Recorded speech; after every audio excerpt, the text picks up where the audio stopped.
नमस्कार, बिस्तक में आपका स्वागत है। मैं हूं आपके साथ सौरभ दीक्षित। साल 2025 की शुरुआत हो चुकी है। पिछले साल काफी उतार चढ़ाव देखने को मिला था मार्केट में। और ये साल इन्वेस्टर्स के लिए कैसा रहने वाला है, आपको कौन से फंड्स में निवेश करना चाहिए, इन सब पे बात करेंगे। स्पेशली इस शो में बात करेंगे ईएलएसएस के बारे में। ईएलएसएस क्या होते हैं, इस पर कितना रिटर्न मिलता है 2025 में, कहाँ पे कैसे निवेश करना चाहिए।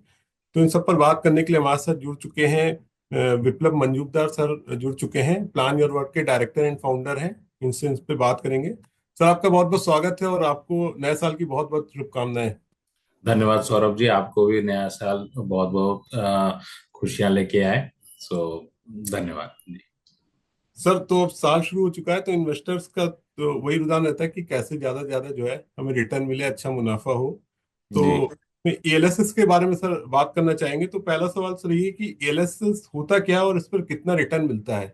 देखिए, इक्विटी लिंक्ड सेविंग्स स्कीम ये म्यूचुअल फंड का पार्ट है अपने आप में। जी ईएलएसएस में के बारे में पहले तो कुछ बेसिक बातें एकदम क्लियर कर देता हूँ। जी जी। आम म्यूचुअल फंड की तरह ही है। ये एकदम आम म्यूचुअल फंड की तरह ही है। इसमें आपका जो भी इन्वेस्टमेंट है वो मेनली लार्ज कैप में रहता है। कुछ कंपनीज में इसमें मिड कैप भी रहता है और मल्टी कैप भी रहता है। बट मेजरली कंपनीज के अंदर में थोड़ा सा लार्ज कैप बायस रखती हैं पोर्टफोलियो को।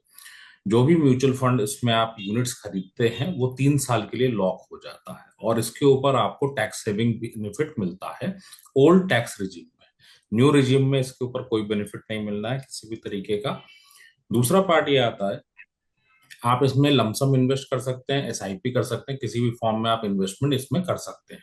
जी बट जैसे ही आप इसमें एसआईपी करते हैं या लमसम करते हैं, जो भी यूनिट्स हैं उन यूनिट्स का 3 साल का लॉक इन होता है। तो मान लीजिए मैंने अगर एसआईपी की है तो उस एसआईपी का मान लीजिए 12 महीने गया, तो हर यूनिट का 36 मंथ्स का लॉक इन होगा। अच्छा जी।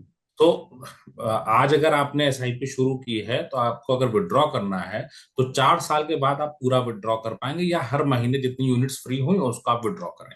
तो ये लोगों को ध्यान में रखना पड़ेगा, नंबर वन।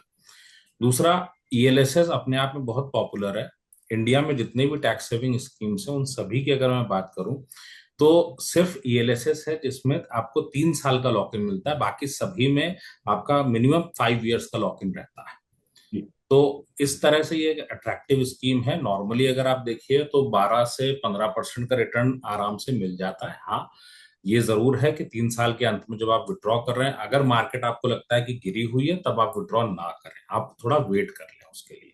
जी तो ये आपने बहुत इंपॉर्टेंट बात बताई, जो लॉक इन पीरियड वाली थी, इसका ध्यान रखना बहुत जरूरी है, क्योंकि इसका ध्यान नहीं रखा तो बाद में लोग इसमें फंस सकते हैं। हाँ, लोगों को जी लगता है कि मैंने तो आज लिया है और मैं 3 साल तक करूंगा तो तीसरे जी साल निकल आएगा। नहीं, 3 साल तक किया है तो फिर अगले 3 साल मतलब 6 साल में पूरा पैसा निकलेगा फिर। जी। जी, और दूसरा वो जो आपने सर बताया ना कि अगर मार्केट गिरा है तो थोड़ा रुक जाए, वो भी एक बड़ा इंपॉर्टेंट चीज है। विड्रॉल के सर टाइम पे आपको देखना पड़ेगा। जी। जी। सर, दूसरा सवाल ये कि सर इस साल 2025 के लिए टॉप 5 एएलएसएस फंड कौन से रहेंगे। अगर ईएलएसएस की बात करूं, लॉन्ग टर्म का इन्वेस्टमेंट होता है। आप अलग अलग तरह के खबरें सुनते हैं अलग अलग कंपनियों के बारे में। सो जो टॉप की बड़ी कंपनीज हैं इंडिया में, आप ईएलएसएस में उन्हीं के साथ इन्वेस्टेड रहें। इनके यहाँ पे प्रोसेसर रहते हैं, तो आप चाहे एसबीआई पे चले जाएं, आप जितनी भी बड़ी बैंक्स हैं इनकी आप कंपनीज को ले लें। तो एसबीआई, आईसीआईसीआई, आपका एचडीएफसी हो गया, आपका फ्रैंकलिन हो गया। आप इन कंपनीज के साथ में अगर इन्वेस्टमेंट करते हैं तो आपका पैसा काफी हद तक प्रोसेस बेस्ड होता है। रिटर्न को चेज करना और प्रोसेस में फर्क ये आता है कि हम क्वालिटी को रिटर्न के ऊपर रखते हैं।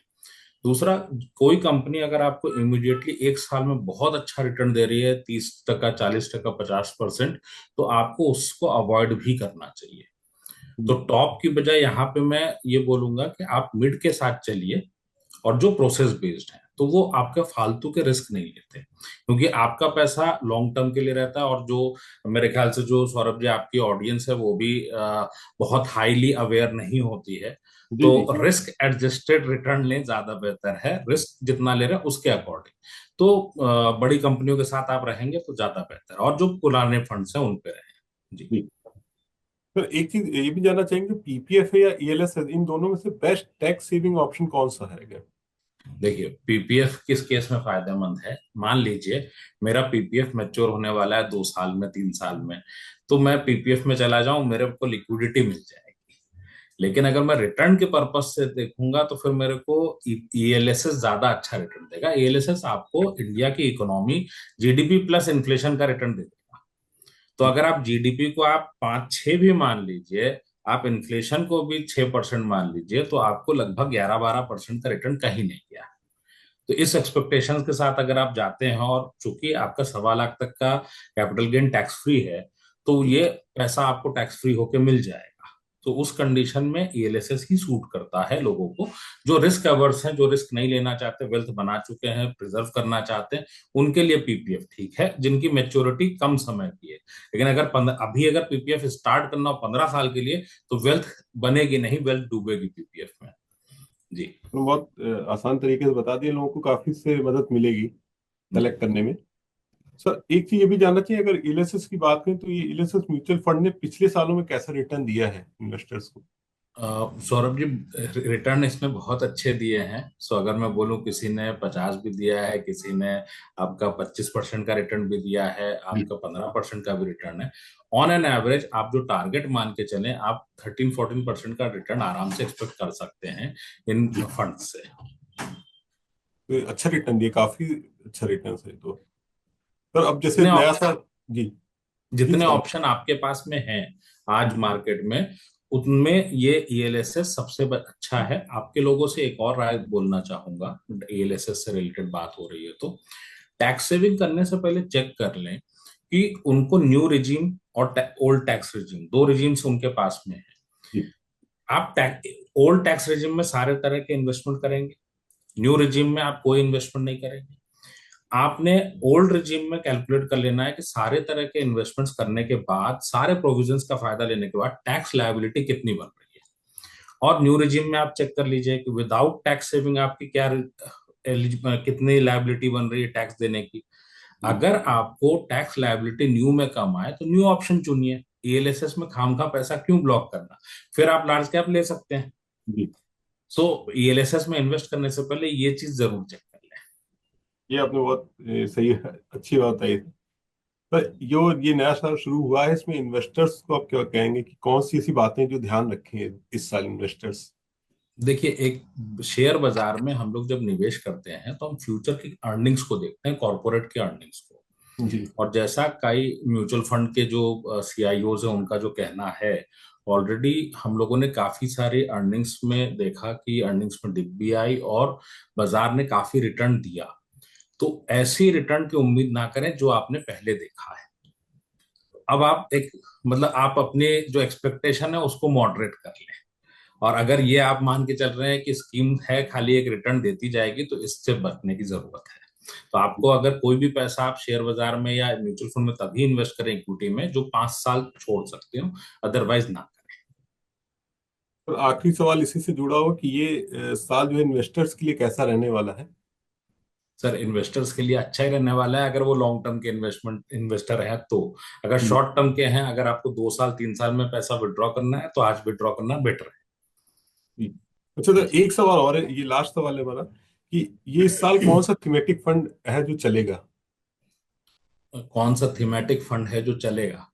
देखिए, थीमेटिक फंड के साथ एक चीज आती है कि थीमेटिक फंड में आम निवेशक को इन्वेस्ट नहीं करना चाहिए, इससे बचना चाहिए। मेरा 100 रुपए का पोर्टफोलियो है, मैं उस पर 5 रुपए अगर थीमेटिक में जा रहा हूँ, हमें उम्मीद है थीमेटिक ऊपर जाएगा। उसके बाद थीमेटिक के लिए आपको 5 साल की साइकिल कम से कम चाहिए। आपको एग्जिट कब लेना है, कोई बताता नहीं है। जी। जी। होता क्या है, थीमेटिक में कॉल आती है, कंपनीज बोलती है आप थीमेटिक में पैसा लगाओ। कभी डिफेंस की बात कर लें, कभी आईटी की बात कर लें, कभी अलग अलग थीम्स की बात कर लेंगे, ठीक।